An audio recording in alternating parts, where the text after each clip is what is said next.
বাড়িতে বেড়াতে আসা শ্বশুর শাশুড়ি ও খালা শাশুড়িকে গরুর মাংসের সুস্বাদু এক আইটেম খাইয়ে হত্যা করেন পুত্রবধূ এরিন প্যাটারসন। এ মামলায় দোষী সাব্যস্ত হয়েছেন এরিন প্যাটারসন নামে এক অস্ট্রেলিয়ান নারী। 7 জুলাই অস্ট্রেলিয়ার একটি আদালত এই রায় দিয়েছেন। মামলাটি সারা বিশ্বে ব্যাপক চাঞ্চল্যের জন্ম দিয়েছে। বিশ্বের বহু গণমাধ্যম এই ঘটনাকে মাশরুম খুন বলে আখ্যায়িত করেছে। ওয়ালটন এখন দেশের সীমানা পেরিয়ে পৌঁছে গিয়েছে 50টিরও বেশি দেশে। ওয়ালটন, ঘরে ঘরে বিশ্বজুড়ে। 12 সদস্যের জুরি 3 জনকে হত্যার অভিযোগে 50 বছর বয়সী প্যাটারসনকে দোষী সাব্যস্ত করেছেন। এছাড়া তাকে আরেকজন অতিথিকে হত্যা চেষ্টার অভিযোগেও দোষী সাব্যস্ত করা হয়েছে। এই অতিথি সৌভাগ্যক্রমে বেঁচে যান।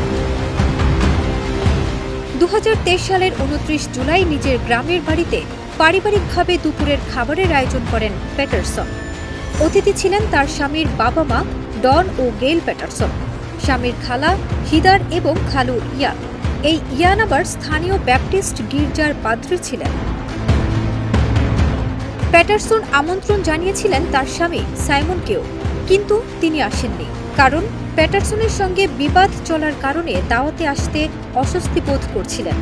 প্যাটারসন গরুর মাংসের সাথে মাশরুমের পেস্ট মিশিয়ে পেস্ট্রিতে মোড়ানো একটি খাবার তৈরি করেন, যা বিফ ওয়েলিংটন নামে পরিচিত। সবাই খাওয়ার আগে ও পরে প্রার্থনা করেন। পরে হিদার খাবারটি সুস্বাদু ও দারুণ হয়েছে বলে প্রশংসাও করেন। কিন্তু এই খাবার খেয়ে কয়েকদিনের মধ্যেই মারা যান 3 জন অতিথি। সৌভাগ্যক্রমে বেঁচে যান সাইমনের খালু ইয়ান উইলকিনসন। দীর্ঘ সময় হাসপাতালে চিকিৎসা নেওয়ার পর সুস্থ হন তিনি।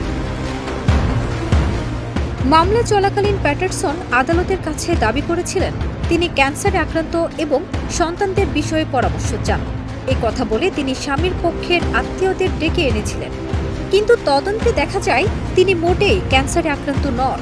এটি ছিল তার একটি সাজানো গল্প।